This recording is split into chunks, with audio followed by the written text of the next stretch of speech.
Before I get started, I do consulting on where you can move. I'll work with you to find the perfect place for you to move to. There's more information at the end of the video about that. Now let's get started.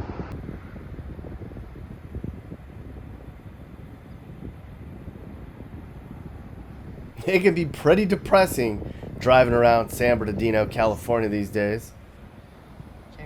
This is the old Stardust roller rink. When we were teenagers in the late 80s, this was where everybody went to get after it on Friday nights. Lots of first kisses and first crushes and last dances happened where that pile of rubble is. Back then, San Bernardino was still a pretty nice place to live. The place burned down years ago, and now it's just another pile of shit in the middle of another ruined neighborhood. Today, the Stardust roller rink is just dust. You see a lot of this in San Bernardino now. You could say it's unrecognizable, but I guess that would kind of depend on if you're coming home to look around or if you've lived through the transition. Either way, my old hometown looks nothing like it did 30 years ago. San Bernardino, once a blue-collar town with a solid middle class, has become the poorest and most dangerous city in California. I see a lot of the comments from people. They say, "Nick, you spend a lot of time driving around, showing everybody run-down America. Where are you from? Why don't you pick on your hometown?"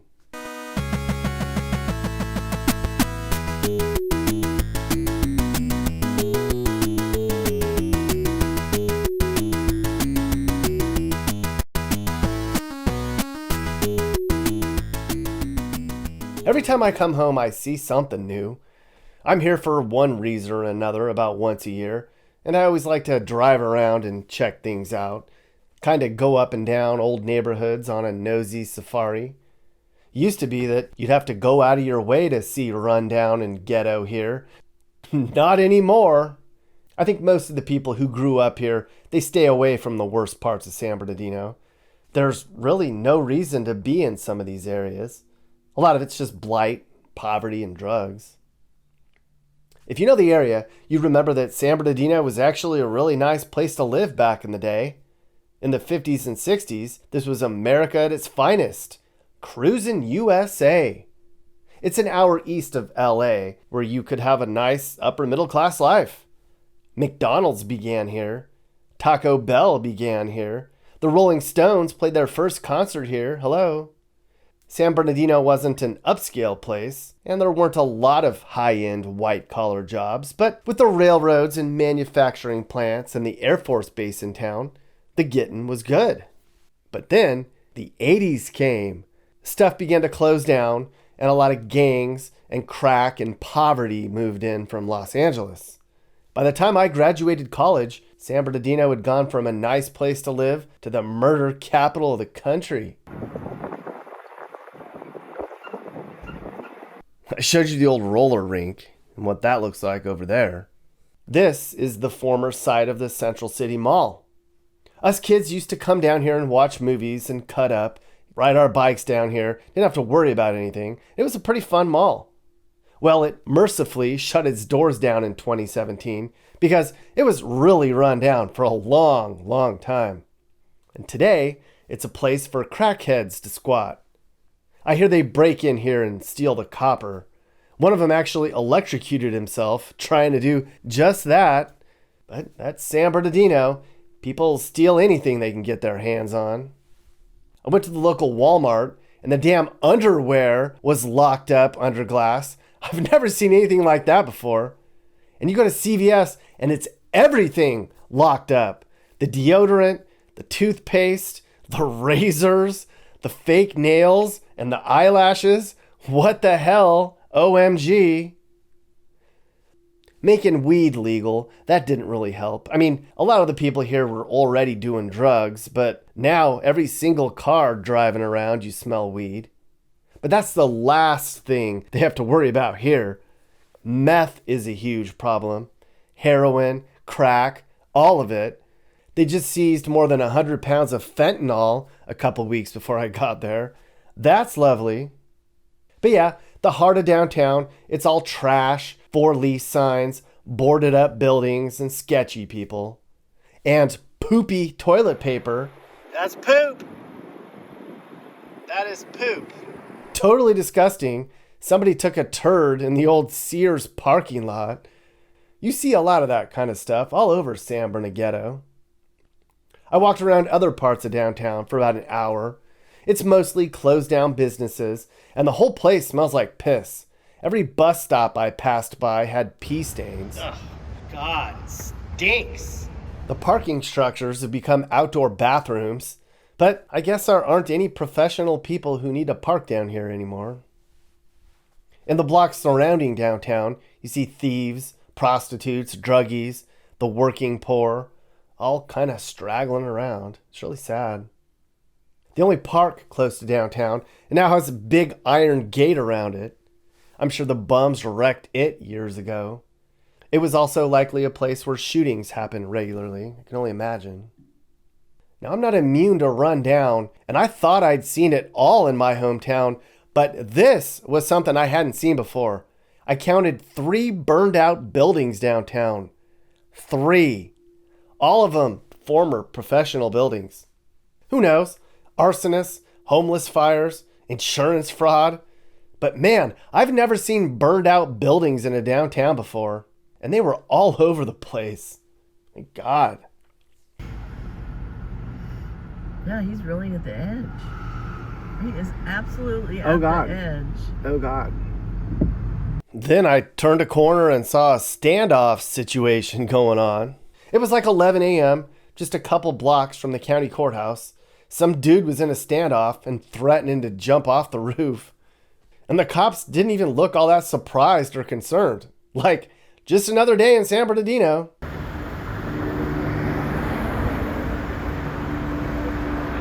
I heard he finally jumped and was taken to a hospital, and I'm sure he didn't have to pay his medical bills either. I don't know what they're planning to do with downtown Purdue. It's so bad that they were actually talking about filling it all in with a big lake and just starting over. At the time, it seemed ludicrous, but it actually would have been a big improvement, I have to say. But it's not just downtown where you see tragic. Come on now. The North End has always been the nicest part of town, the area that was always immune to the suffering. Well, a lot of the North End has gone completely downhill. It looks like most of these folks just fled. Probably off to Redlands, or Rancho, or Riverside, or out of the state entirely, probably Phoenix. A lot of the normal people, they move up into the hillsides to get out of this valley of demise. I saw a guy getting Narcaned on the North End. I think a homeless guy had OD'd. He was getting stretchered out in what's become a daily routine in town. No wonder San Bernardino has a hard time keeping its cops and fire departments fully staffed, right? The homecoming tour was dreadful, I tell ya, everywhere I went. I went to my old Little League field where I used to play ball. Now there's a chain link fence around it. The place looks like crap, and everyone's smoking weed in the park next door. This is right across from my old high school. One of our favorite movie theaters closed down ages ago. No surprises there, right? And right across the street, where there was once a Target, is now a Crazy Boss, whatever that is. Crazy Boss, everyone. My friends got married at this church right here. Now it's behind bars, too. Everything's behind bars in San Bernardino. Here's the original McDonald's. Yes, this is where the first ever McDonald's was. Now it's in the hood. The Brandon Iron. This was once a place to get your boot scoot and boogie on. It, too, doesn't fit this city's profile any longer. Sad. I used to really tear it up on that dance floor back in the day. They called me Wiggles. No joke. Fridays used to be the jam. Now it's all empty inside. That sucks. That's where I met my wife. I used to work in this building downtown. I was a newspaper reporter, but this thing's all but abandoned too. Terrible. The old Waterman Discount Mall, that couldn't even stay open? What the hell? All the hood rats went there. How did that place not make it? That's a shocker. Guess what isn't closed down? All these pop-up illegal vendors on the sides of the roads. You see them all over the place. I don't think this city has the resources to enforce anything like this anymore. Too much other crap to worry about, right? You just turn down a random street in San Bernardino and you never know what you'll see. You can kind of assume what you'll see, but you can always be surprised. This is kind of routine. Somebody's getting ambulanced out from a homeless camp in front of a cemetery. Poor dead people. They had to fence this cemetery in for reasons you might assume, but God, if this was my final resting spot, man. The main drags in San Bernardino are Baseline and Highland Avenue. These two streets used to be lined with small businesses, like places to get crafts and shoes and hardware.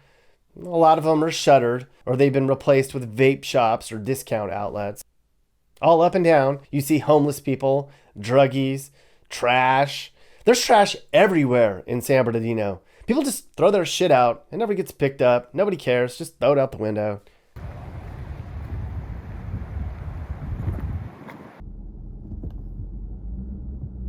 At night, it's chaotic. It's like a zombie apocalypse video game. Now, if you've been watching my channel, you know I hardly ever drive around at night. For one, it's really hard to see anything without a really good camera, but it's also really dangerous. And in San Bernardino, you don't know who's going to shoot at you at night. People are just crazy here.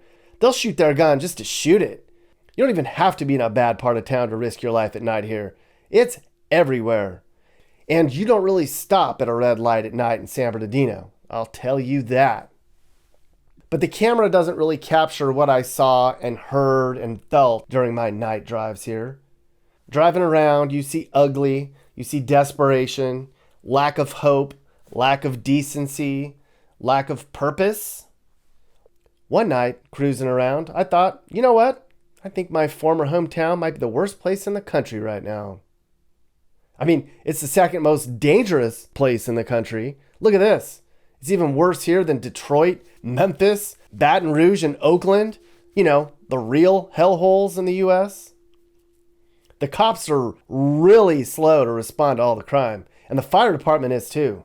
And that's despite the fact that they are paid very well here, especially when they retire. It's kind of a California thing, you know, pay people huge pensions after they retire. I do feel bad for the teachers here. They have to work in terrible conditions. The kids have really bad home lives. There's drugs everywhere. And a lot of them just don't give a shit about school. San Bernardino was once bankrupt, but today they still have to worry about checks bouncing. You know, for stuff like trash pickup and cops and teachers and roads and infrastructure. How are you going to clean this place up when you can't even afford to pay your garbage men and your police officers? The county assessor here was arrested on meth possession. The city attorney, he challenged the police chief to a fist fight right at City Hall one day. One city council member went to jail for perjury. Another council member went to jail for stalking. Jesus. A long time ago when I was in college, a guy named Jim Penman was recalled as acting city attorney. Now, I don't know his track record, but I don't think the place got any better when he was around. And now he's running for mayor.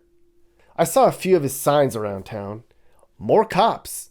Less homeless. Well, I guess that's one way to fix a place. Although, everybody knows that'll never happen. Riverside makes fun of my old hometown. Rialto, Colton, Fontana, they all bag on us. And these aren't amazing places themselves, let me tell you.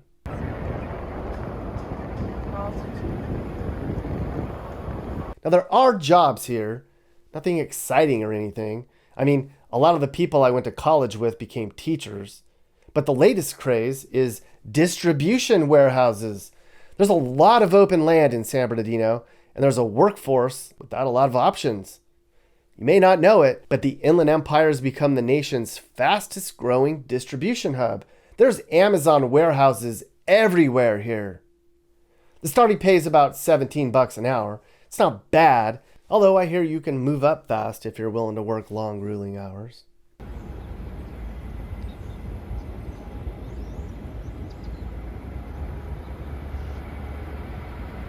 The airport's really baffling.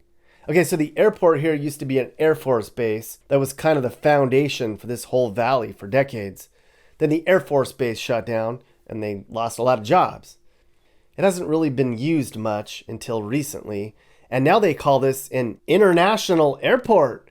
Not sure why, because there are no international destinations out of this place. Look at how sad and empty this airport is. This is during normal hours. What, nobody wants to fly on Breeze Airways?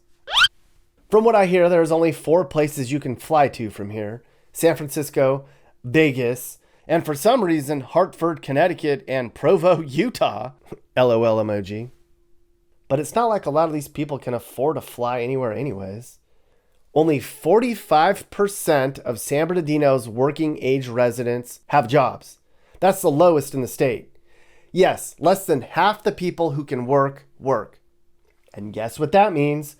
55% of people in San Bernardino get welfare. Can you believe that? Well, I do. They also say 1 in 3 people here live in poverty, but I don't know how that isn't higher. Whenever they hand out food here, there's a big line that goes down the street. That part's really sad. Some people here can't actually make ends meet. And they just announced that a big affordable housing unit's closing its doors. That's actually not a bad thing, because the place was a real dump. Nobody deserves to live in mold and roaches. I mean, look at the pictures of the place. My God. Maybe the whole universal basic income thing will make its way out here. LA's trying it. In case you didn't hear, they're giving a bunch of people in LA $1,000 a month as a test to see what'll happen. Well, what do you think is going to happen? And of course, it's California. There's homeless people everywhere here. I didn't see any large encampments here like I did in LA and San Diego, but it's definitely a thing here. There's tents on sidewalks. No big deal. You see that everywhere. But if you drive behind businesses, you see RVs and motorhomes parked in the back, kind of out of sight from the roadway. Paris Hill Park used to be the pleasant place to hang out in town. It's the most well-known park in the heart of the city. Now the parking lots are filled with people camping. The whole place looks like the morning after a big concert. I don't think many kids come here to play anymore. I don't think anyone sober comes down here anymore. I guess it's cheaper and easier to just sacrifice off large chunks of town rather than try to save them. They seem to like tempting fate in San Bernardino because they camp in the flood control channels. You see that all over. This ditch is just right outside of Paris Hill Park.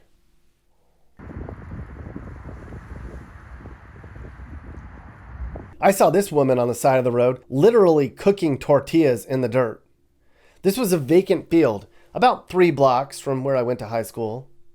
And then another lady walked by, and if I'm going to judge, I would say she was on drugs, since she's an adult and she had a stuffed animal and all.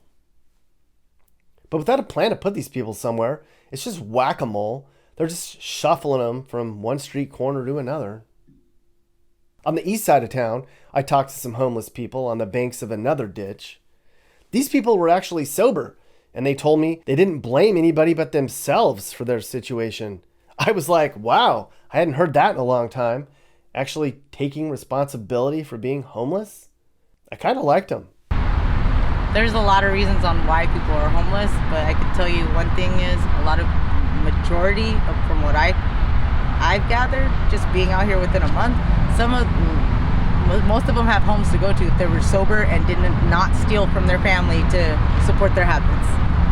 Like if you didn't steal and you got a bad habit, maybe support your own habit a different way instead of stealing from your family to make them not want you to be at home. But the fact of the matter is they got homes to go to. They just got to oblige by the rules, and they would have a stepping stone. You know, I really want to do, but it's not in me to turn myself in. I just can't do it, man.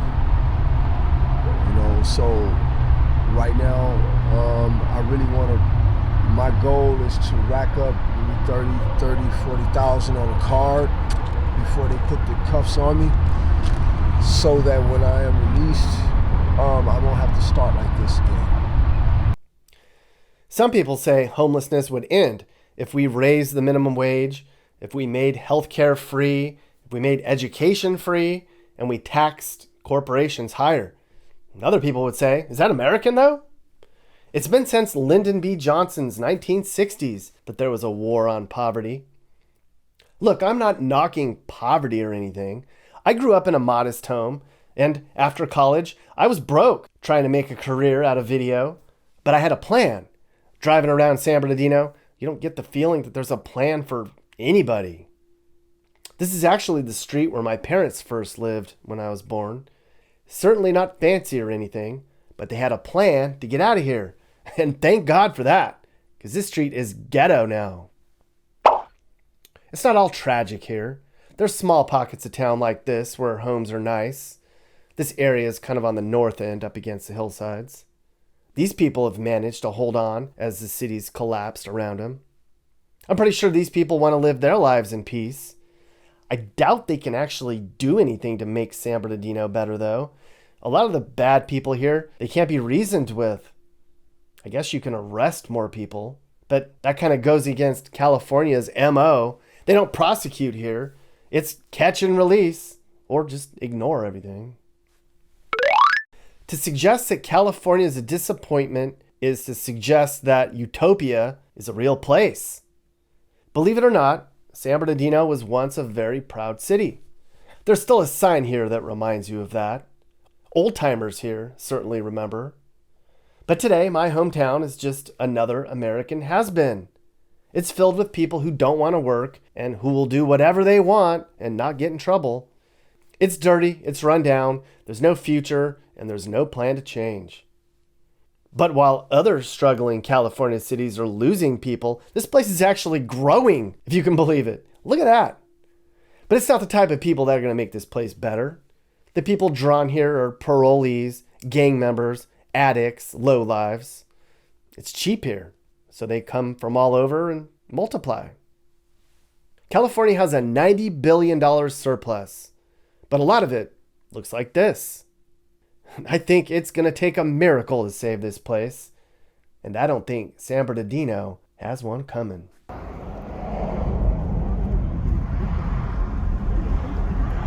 Now I'm going to have a refreshing, kind of different perspective on San Bernardino. I reached out to a guy named Robert Palmer. We actually went to school together and grew up in San Bernardino together. And when I reached out to him, I said, come on and let's talk about San Bernardino. And I thought we were going to have a gripe fest and complain about what's wrong with the city. But Robert's pretty enthusiastic and has me convinced that there's a few people that still care about the future of this place. I got a few things written down for you, like about some of the good stuff. To maybe I try not to focus on the negative. You know what I'm saying? Because when it comes down to it, San Bernardino is just a plethora of all different types of things. So we do have some bad, but damn well there's a lot more good. Well, okay. Well, let's talk about the good then. Did you grow up in San Bernardino? Born and raised, born in 1976 at St. Bernardine's Hospital, right down the road here. Yeah, man. I grew up. I was born in '76. I was born in Fontana and Kaiser. So that you and I are both born and raised in San Bernardino. I left 12 years ago. You still live there. We went to school together at Cal State. Yeah, man. That's crazy. It's interesting to kind of catch up with you again. So let's talk about the good then. Let's start with that because you still live there. I know you're a positive guy. You're involved in the community. What in the heck does San Bernardino need to do to turn itself around? Okay, so a lot of times we're portrayed badly in the media, and terrorist attacks, homelessness, bankruptcy, things like that. But as we've kind of grasped the hold of these issues, we're starting to move forward. We're out of bankruptcy finally after 10-year stint going through all that.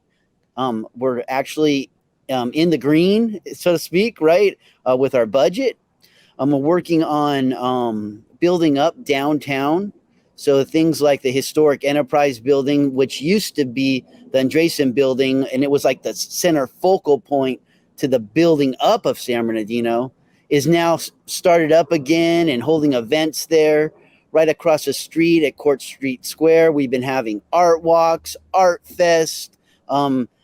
Today actually is the start of Miracle on Court Street, which will be a huge Christmas event for the families to come out. They have a synthetic ice skating ring, so the kids can come out and form some good memories of the area.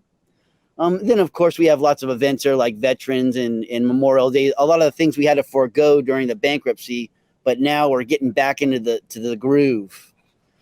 We're rebuilding our parks. Second Lake was like kind of what you would call an eyesore. We've got $9 million allocated through grants, through city funding, through San Manuel casino and a reservation. They're all donated together to rebuild the park, fix the water. Hopefully we're going to have fishing again, right? So feed the ducks, like I used to go down there as a kid and throw food in there for those ducks. And I looked forward to it. And I just wished for these things for the kids of San Bernardino now to have that for their future. We have got the, for our parks too, like we got new fitness centers at Blair Park. We're redoing the historic Roosevelt Bowl where they throw plays and stuff over at Paris Hill Park. So our Parks and Rec team is really getting down and making sure we have a place for our kids to play and for our adults to get in shape. There's some things building up, some good things. I love San Bernardino. So that's what I do. I'm an influencer similar to you. I'm also a radio show host over at KCA NBC, where I do the I Love San Bernardino County show, where I bring in all the politicians, and they they kind of explain to the people, what they want to do to help San Bernardino, how to alleviate homelessness. It's not easy to do those types of things all on your own as a city, but they're like the liaison to the state and federal government and those grants and stuff. Now we got a good council now. It's strong. They're working together. 4 of them have been reelected, so it shows that the people are trusting in them. And we got a new mayor, Helen Tran. She will be the first Asian American mayor of San Bernardino. So I'm really looking forward to see what she's going to do when she gets installed there in December. And then also we have a new police chief, Daryl Goodman. The first African American police chief in San Bernardino. So we're moving forward, and there's a lot of good things. So I hope I'm not over talking here, but I love San Bernardino, so I'll probably go on all day. Nah, man, I appreciate your enthusiasm. You keep saying we. Are you involved in all that stuff, or are you just like saying that like the city itself, the community is doing these things? The community as a whole, I am involved in a lot of things. I like to say we because I'm a former archaeologist, and back in the day when we find something good, some of the archaeologists would be like, I found this, but I believe it's more like we as a group. We're all doing the excavation. We're all rebuilding San Bernardino. So it's better for us to present it as that. And then also I am a commissioner with the Arts and Historical Preservation Commission with the city of San Bernardino. So I am kind of still involved in the city government. Okay. Well, I that's great that things are moving forward. It's taken a long time before people have seemed enthusiastic about the place. Why has it taken so long for things to change? Because when I left, it was bad. It's even worse now. Why is it taking so long for there to be like enthusiasm and get shit done there? So to get things done, you need the people themselves to come together and elect good people into office to basically spend our money positively and correctly. There's also been an effort by like the LA Times to constantly use San Bernardino as like a whipping child, right? So they're always posting negative things about San Bernardino and hardly any good. And it takes off the pressure off all the bad things that are going on in LA, right? So San Bernardino tends to get that bad media when there's lots of good things they could be talking about as well. Now, if you were to travel around the country as you are, right? And I've gone all over California, you'll see the same problems that are happening in San Bernardino happen in these other areas where there's massive homelessness, infrastructure problems, a need for more investment in the community itself.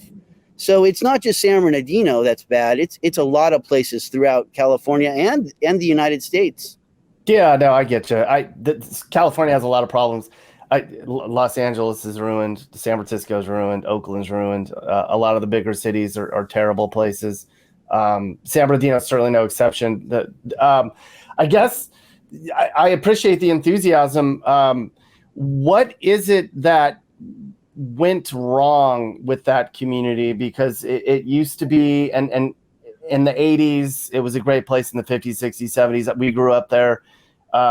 Everybody says the same, refers to the same things. The railroad shut down, the Air Force base shut down, the steel plants shut down. But what was it about San Bernardino that drew in the folks from the area that decided they were going to go there and not work, do drugs, kind of just wreck the place? Why did they go to San Bernardino to start to ruin our community?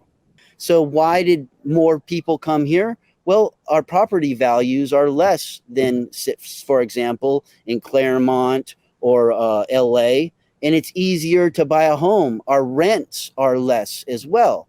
So there was also a time where our former mayor, Morris, wanted more housing for people that were in need of housing and couldn't afford it.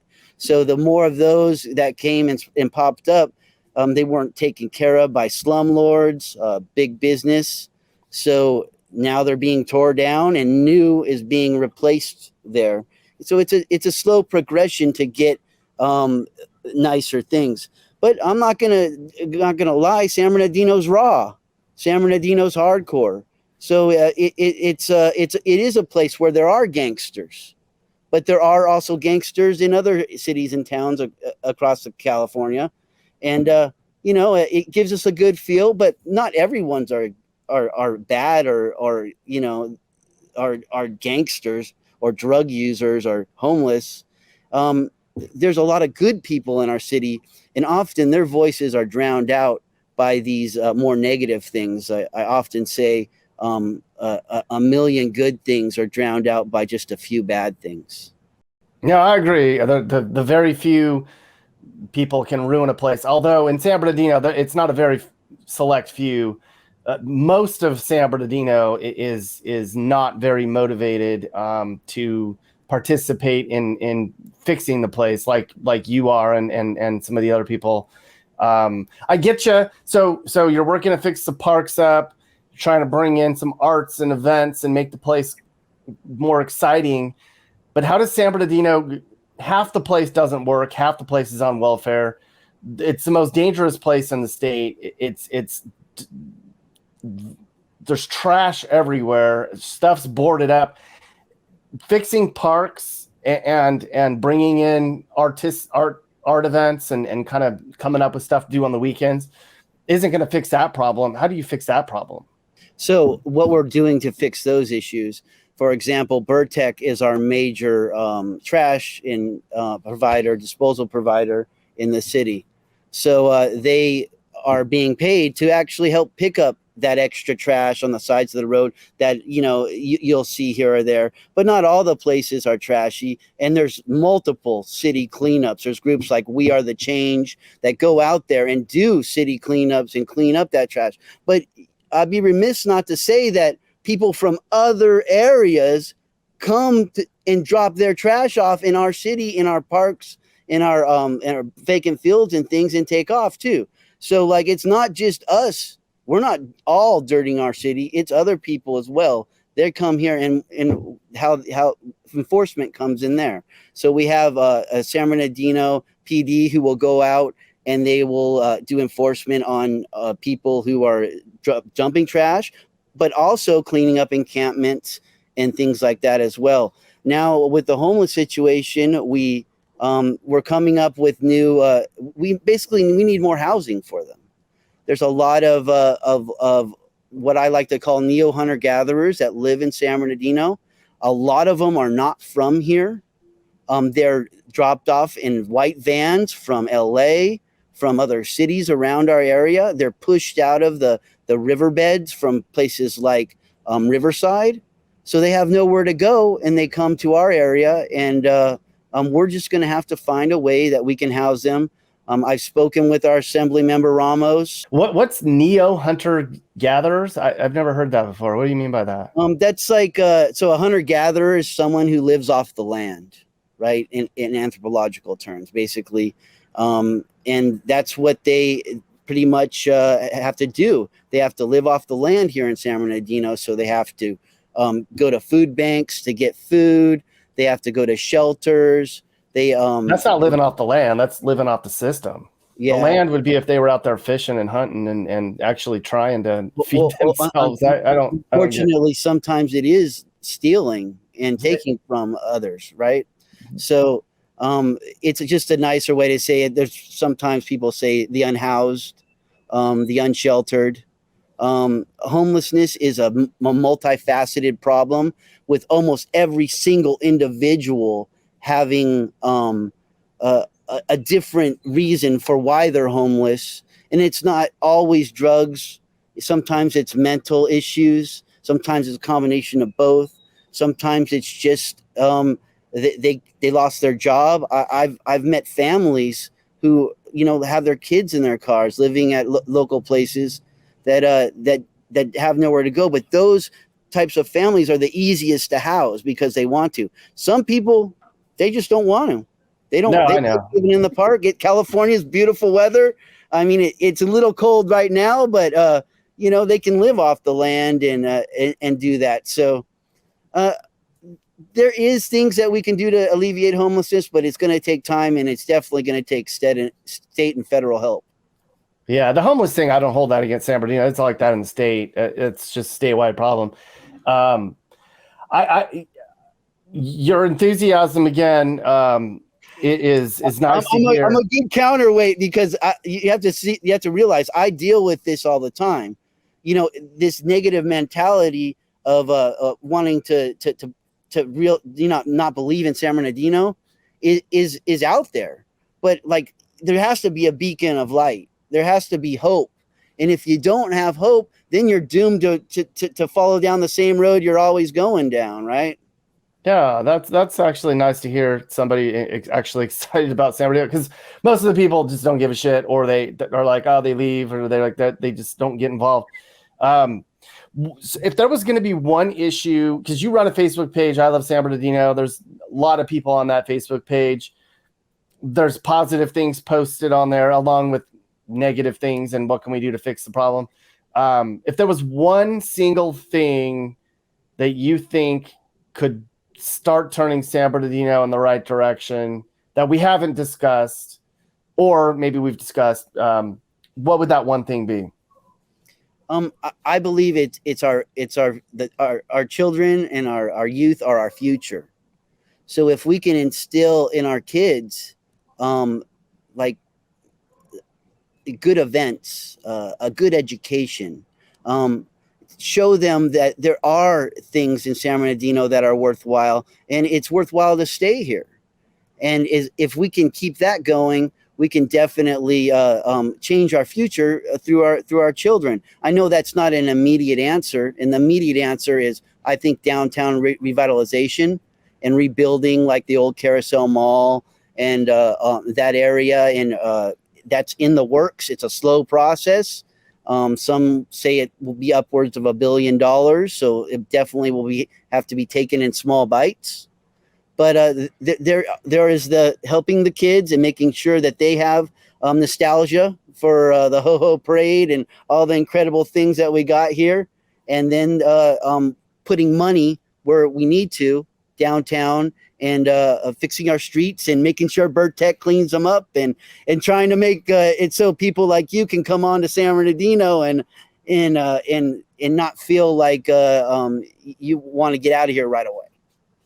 I don't feel like I want to get. When I go back to San Bernardino, I usually end up driving around and like looking at how things have changed. But yeah, a lot of people that I grew up with have totally boned out. That was a very good answer about the youth and everything. And I think that you should probably, if you're not planning on, I mean, run for office or something one day. You're trying to get me more gray hairs, dude? Yeah. I'd rather be the people's spokesman running for office.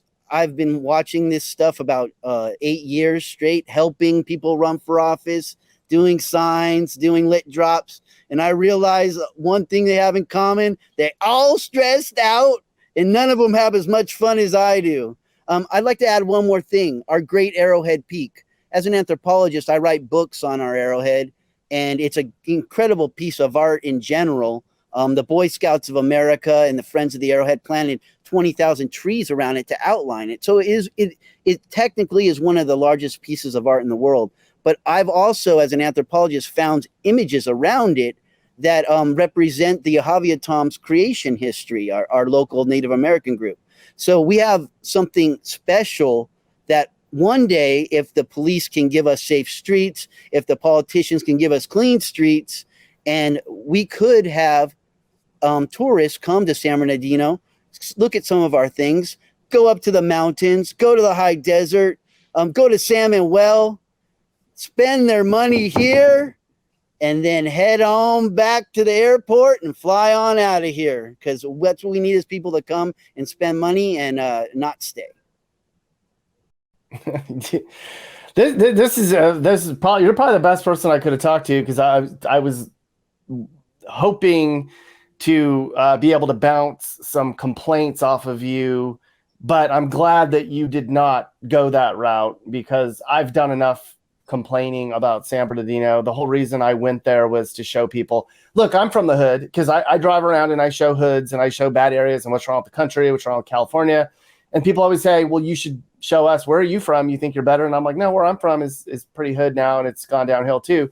So I did a lot of complaining in this video and pointed out a lot of negative. And I was expecting that we were going to have a similar conversation, but I'm glad we did not, because I hope I didn't ruin your video. I know that I do know that negativity is sensationalized. Yeah. And I see the videos, like the negative videos in San Bernardino, they'll get like 1 million hits, and like the good ones will only get a few thousand. But like if I make 1,000 hitters, you know, then I'm going to build up a positive look, at least for some people. No, I'm glad that the conversation went the way it did, because it's refreshing to hear. And hopefully other communities have motivated and inspirational and folks that just are excited about making their communities better, because San Bernardino is just one place that's struggling big time in California and in the country. And that's the whole reason I wanted to show this, was like, look, there's places like this all over the place that have gone backwards, that look like they're hopeless. And there's people that still want to get involved, and that's good to hear, because you usually don't hear about the people that are trying to turn things around. You just hear about the people complaining and people leaving, and what are we going to do? So good for you, Robert. I hope that this video inspires people to stick around and make change. And I'm glad we caught up. How do most homeless people feel? Are they angry at the system? Are they angry at, do they blame themselves? Do they blame other people? Like, well, I blame myself. I mean, there's a lot of things I could have done to prevent it being your homeless. situation, I think, is maybe different than some of the other people that you... Yeah, I was gonna say, well, I'm pretty bitter about like choices I've made that could have been different and not making me to where I'm at right now. But a lot of people, they don't blame, I don't ever hear anybody blame the system. I think most of them blame themselves for not making different choices. And then even then, it's not like a bitter, angry. Like a lot of people aren't angry. I was gonna say, a lot of them are actually happy and high, to be honest. So, and then like the only time I see them angry is when the heat is really scorching down. At that point, everybody's angry. For some reason, when it's really, really hot, just nobody's in a good mood. And I'm like, dang, okay, watch out. We got the attitude, but then you got the heat messing with everybody's head. So they're just happy and high on like weed and meth and whatever, wandering around. I mean, we kind of make the best of, like, you know, sarcasm actually kind of helps out a lot. I don't know. I think I'm pretty sarcastic, huh, Red? I get a lot of people who are like, oh, like, what you doing? I was like, I don't know, rolling in dirt, trying to stay cool. Like, shoot, like, it's doing too much right now. So day by day, man. You know, for me, this is I've learned some things, man, having been out here. You know, I was one of those arrogant cats that, you know, used to talk about homeless people and shit. You know, though I would give them money, I would still talk about them, make fun of them, make fun of the situation, and you know, I would swear up and down to people around me, man, that'll never be me. You know, I would take a penitentiary chance on doing some shit before I allow myself to be out here like that. And lo and behold, I'm out here like that, man. What did you do to go in prison?